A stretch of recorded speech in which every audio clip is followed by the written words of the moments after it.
మన ప్రధానమంత్రి నరేంద్ర మోదీ గారి పుట్టినరోజు సందర్భంగా ఆయన జీవితం గురించి ఒక చిన్న ఏవి అండి కొన్ని ముఖ్యమైన విషయాలు మీకోసం తెలియజేస్తున్నా.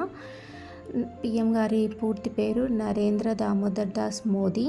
ఆయన 1950 సెప్టెంబర్ 17న జన్మించారు. గుజరాత్లో జన్మించారు. గుజరాత్ ముఖ్యమంత్రిగా 2001 నుంచి 14 వరకు ఆయన సేవల్ని కొనసాగించారు. వయసులోనే 8 సంవత్సరాల వయసులోనే ఆర్ఎస్ఎస్లో జాయిన్ అవ్వడం జరిగింది.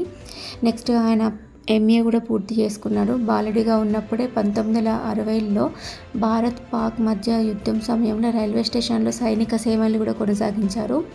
అంతేకాకుండా గుజరాత్లో పలు సామాజిక రాజకీయ ఉద్యమాల్లో కూడా పాల్గొన్నారు. చిన్న ఏజ్లో తండ్రికి ఉన్న టీ స్టాల్లో పనిచేయడం జరిగింది. నాగపూర్లో ఉన్న ఆర్ఎస్ఎస్లో శిక్షణ తీసుకున్నారు. గుజరాత్లో ఏబీవీపీ బాధ్యతలను కూడా తీసుకున్నారు. 1987లో బీజేపీలో జాయిన్ అయ్యారు. నెక్స్ట్ 1988 నుంచి 1955 మధ్య కాలంలో బీజేపీ అధికారంలోకి తీసుకురావడంలో ఈయన కీలక పాత్ర పోషించారు.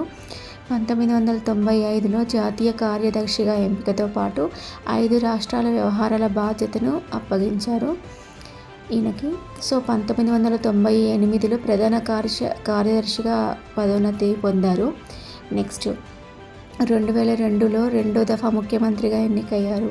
2007లో మూడో దఫా, మొదటి దఫా 2001లో, రెండో దఫా 2002, నెక్స్ట్ 2007, 2012 4 సార్లు ముఖ్యమంత్రిగా ఎన్నికయ్యారు.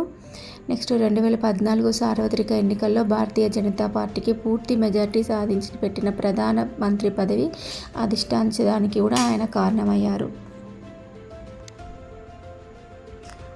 మన నరేంద్ర మోదీ గారికి జనవరి 14, 2019 న్యూఢిల్లీలో తొలి ఫిలిప్ కోట్లర్ ప్రెసిడెన్షియల్ అవార్డుని తీసుకోవడం జరిగింది. Next legendary singer Lata Mangeshkar స్మారకార్థం ఏర్పాటు చేసిన తొలి స్మారక అవార్డును ప్రధానమంత్రి నరేంద్ర మోడీ 2022 ఏప్రిల్ 24న ముంబైలో స్వీకరించారు. ఈ సందర్భంగా ఆయన రాసిన కొన్ని పుస్తకాల గురించి మీకు చెప్తా. ఎగ్జామ్ వారియర్స్, సాక్షి భావ్, సామాజిక సమరసత, ఏ జర్నీ, నరేంద్ర మోడీ కవితలు, జ్యోతిపుంజ్, నరేంద్ర మోడీ జీచే పనితీరు, నెక్స్ట్ ప్రేమ నివాసం, అనుకూలమైన చర్య, శ్రీ గురూజీ ఏక్ స్వయం సేవక్, దైవిక భారతదేశం, సంఘ్ యోగి వకీల్ సాహెబ్ లక్ష్మణరావు ఇనామార్థ్, నెక్స్ట్ డాక్టర్ సాహెబ్ ద్వారా స్వామి వివేకానంద నివాళి, ఇలాంటి ఎన్నో పుస్తకాలను మన నరేంద్ర మోదీ గారు రాశారు. నాకు ఆయనలో నచ్చిన విషయం ఏంటంటే జీవితం ఎక్కడ మొదలైందో కాదు ఎక్కడి వరకు తీసుకెళ్ళగలను అనే ఆయన పట్టుదల నాకు నచ్చింది.